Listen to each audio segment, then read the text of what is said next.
story begins on a bright, serene summer's morning, with Sang-woo and his mother boarding a bus bound for the countryside. As they travel, it quickly becomes clear that Sang-woo, a 7-year-old city boy, is annoyed by the unsophisticated rural passengers who surround him on the bus. His urban upbringing has made him disdainful of their simplicity, and he rolls his eyes at their humble clothes and accents. He can't understand how anyone could live in such a place, far from the conveniences and excitement of the city. His mother, trying to remain calm, explains to him that they are going to live with his 78-year-old grandmother, who lives in a small, quiet village. The grandmother, although mute, is not deaf, and Sang-woo's mother hopes the time in the countryside will give her a chance to find a new job after the failure of her store business in Seoul, and the painful abandonment by her husband. Though she is filled with her own worries, she is hopeful that the stay will be short, and she reassures Sang-woo that they won't be staying in the countryside for long.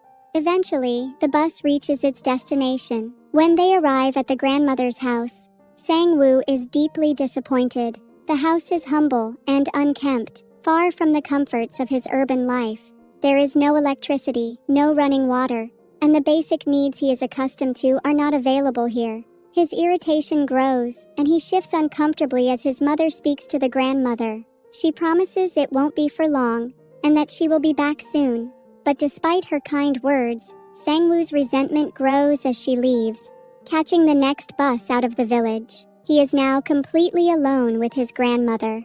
The next morning, Sang-woo refuses to acknowledge his grandmother, continuing to stay inside the house, playing with his junk food and toys, things that seem alien in this rural setting.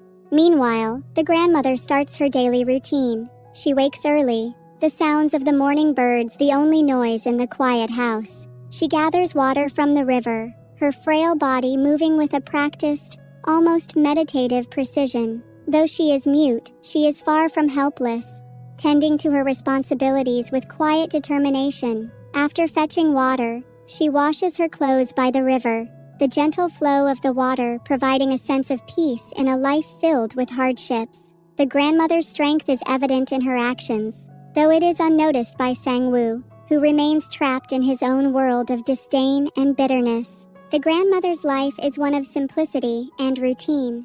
She doesn't have much, but what she has, she treasures and uses wisely.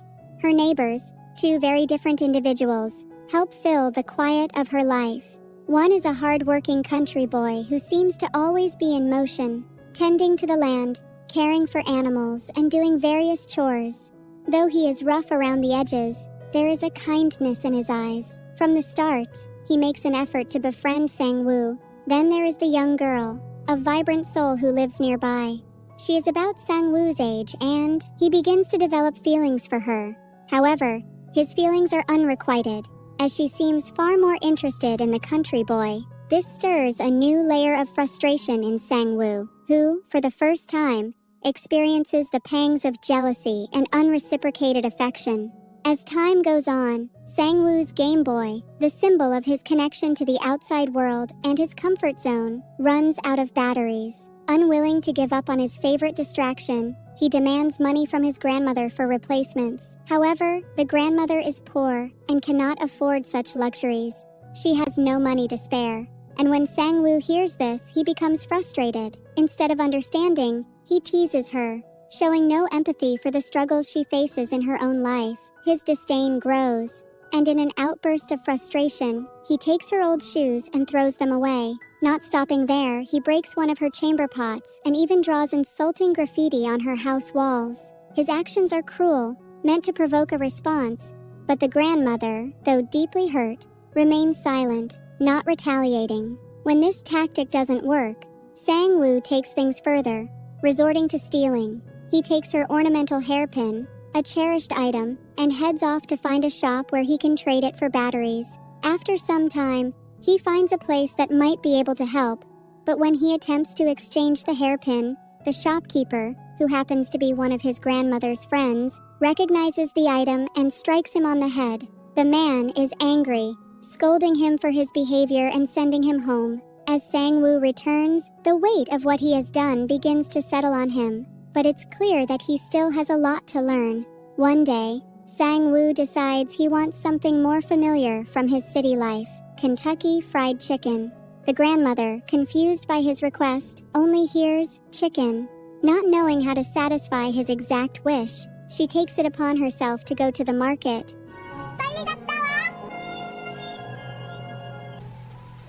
But instead of buying fried chicken, she purchases a live chicken.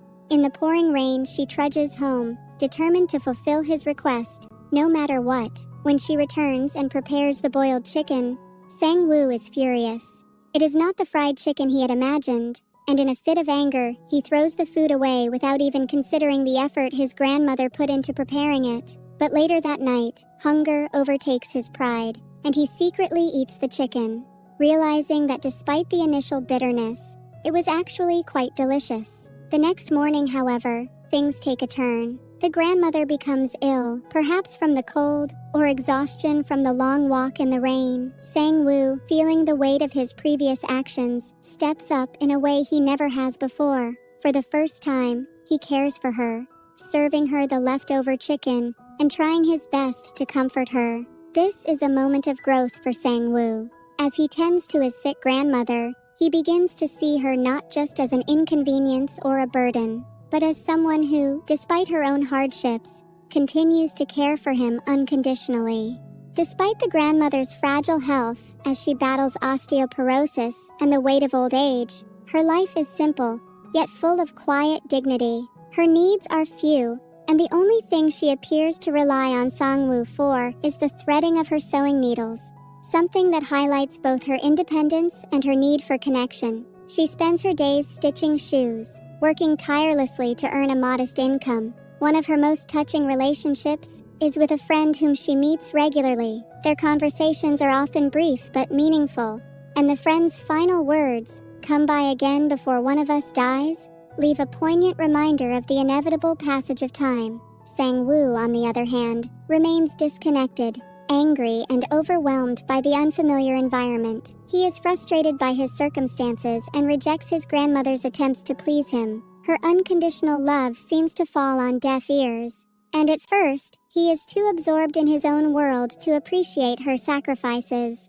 However, through time and consistent care, her love slowly touches his heart. One significant moment of change happens when Sang-woo gets up early one morning and accompanies his grandmother to the market. He watches as she tirelessly tries to persuade passers-by to purchase her vegetables, witnessing firsthand the struggles of her daily life. Her persistence and determination reveal just how much she sacrifices to survive. At the end of the long day, she takes Sang-woo to a shop and buys him the noodles and new shoes he had been longing for.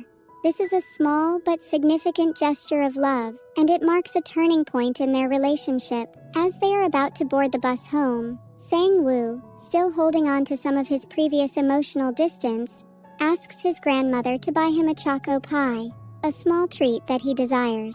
She goes to the shop, run by her elderly friend, who, despite his own physical limitations due to a bad knee, gives her several pies, refusing any money in exchange. Instead, the grandmother offers him a melon, an exchange that symbolizes the deep unspoken bond between the two old friends. When the grandmother returns to the bus with the treats, Sang-woo, now a bit embarrassed by his feelings, says he wants to ride alone, as the girl he likes is also on board. The grandmother, always wanting to please him, tries to insist that he take the rest of the produce with him, but he refuses.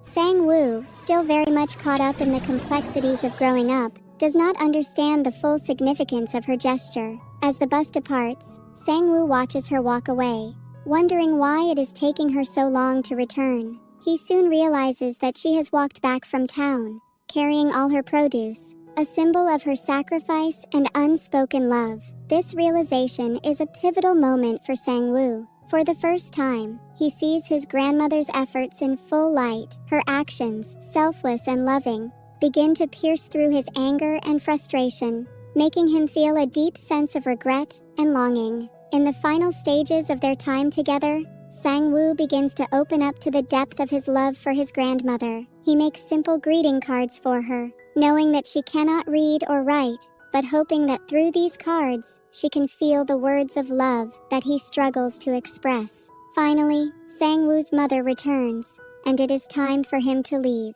As they board the bus for Seoul, the emotional climax of the film occurs.